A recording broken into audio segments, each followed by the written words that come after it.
Assalamualaikum warahmatullahi wabarakatuh. Saya Sefagatis Tumorang, jurusan Ilmu Politik FISIP USU, ingin membahas tentang kekhalifahan terakhir Turki. Sejarah mencatat bahwa kekhalifahan terakhir itu berada di Turki Utsmania, tidak jauh dari perpolitikan Eropa yang sangat membenci dengan kekaisaran atau bisa dikatakan kekhalifahan Turki, karena mereka cuma salah satu negara Islam yang berada di Eropa. Jadi perlu diketahui bahwa runtuhnya itu awalnya dari perjanjian Versailles yang berasal dari Perang Dunia Pertama, saat Kesultanan Ottoman itu kalah dengan Inggris dan sekutunya. Perjanjian itulah yang membuat sebuah kemunduran bagi Kekaisaran Ottoman. Bahkan wilayah-wilayah Ottoman itu habis gitu, karena dalam perjanjian tersebut Kekaisaran Ottoman atau Kekaisaran Turki itu harus meninggalkan wilayah-wilayah atau menghilangkan wilayah-wilayah seperti di Arab, Asia, dan Afrika Timur dalam perjanjian itu. Nah, disitulah mulainya Mustafa Kemal atau Ataturk yang tidak setuju dengan itu, sehingga dia ingin mengubah sebuah sistem kekhalifahan menjadi sistem negara yang demokratis. Pada saat itu kekhalifahan Turki yang sudah sangat kecil wilayahnya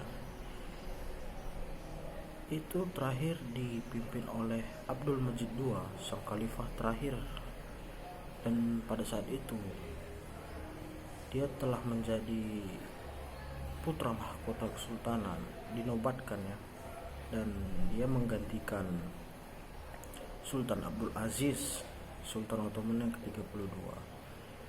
Karena pada saat itu kesultanan sudah dihapuskan, maka ia hanya diberi gelar sebagai khalifah. Jadi khalifah itu sebagai gelar saja, bukan sebagai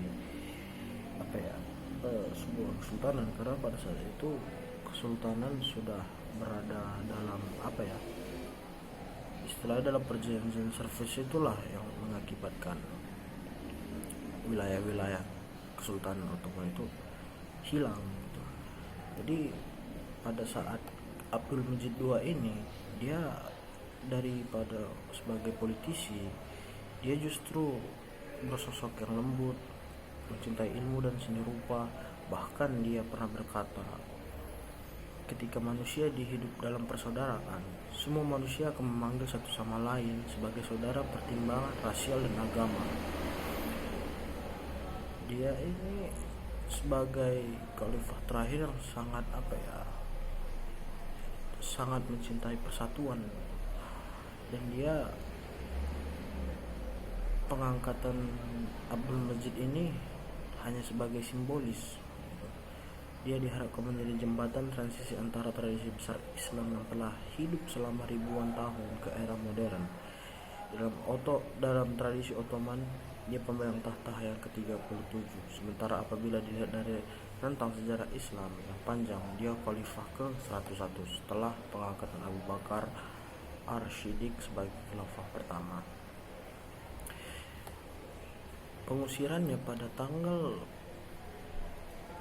3 Maret 1924, Mustafa Kemal Atatürk menandatangani surat keputusan untuk menghapuskan posisi khalifah.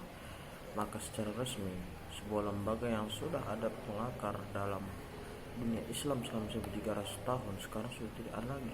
Dan ini sangat mengejutkan bagi dunia Islam pada saat itu, khususnya bagi Muslim Sunni. Walaupun demikian, pemerintahan baru Turki memberikan perintah agar Abdul Majid ini diperlakukan dengan terhormat dan sopan. Kekhalifahan atau kesultanan sudah tidak ada lagi. Jadi semua itu karena perjanjian Versailles. Presiden pertama Turki itu menjadi pertama kali sejak 1923, yaitu Mustafa Kemal Ataturk, dan dia sangat mengubah drastis Turki pada saat itu, yang dari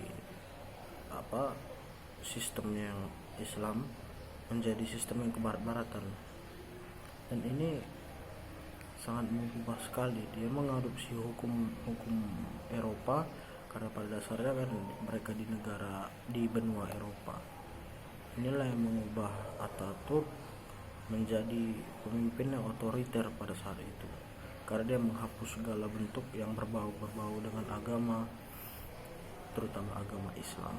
Jadi ini saja yang bisa saya sampaikan. Jika ada kata salah, mohon maaf. Wassalamualaikum warahmatullahi wabarakatuh.